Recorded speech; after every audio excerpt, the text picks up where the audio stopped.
শুভ সকাল, জয় বড় মার জয়।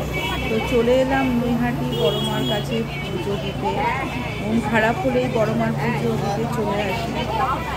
তা পুজো দেওয়ার সামনে একটা গীতাঞ্জলি আছে দোকান, সেখান থেকে আমি ডালা কিনে নিয়েছি। ডালা কিনে নিয়ে যাওয়ার পর প্রায় 500-600 জনের পেছনে আমরা দাঁড়িয়েছিলাম।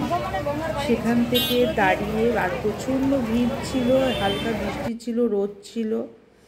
তো অবশেষে লাইন শেষ করার পরে চলে এলাম বড় মায়ের মন্দিরের সামনে। আমরা 3 বোন মিলে এসে পুজো দিতে এসেছি। আর মন ভীষণ ভালো লাগে বড় মার মন্দিরে পুজো দিলে। খুব জাগ্রত মা।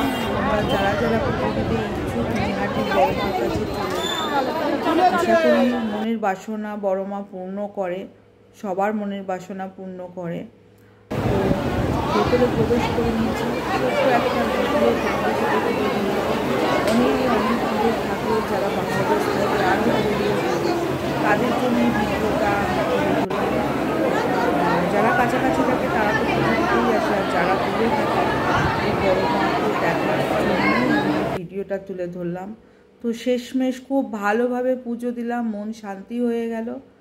তোমরাও পারলে চলে এসো। জয় বড় মার জয়, সবার মঙ্গল করুক, সবাই ভালো থাকুক। জয় বড় মার জয়।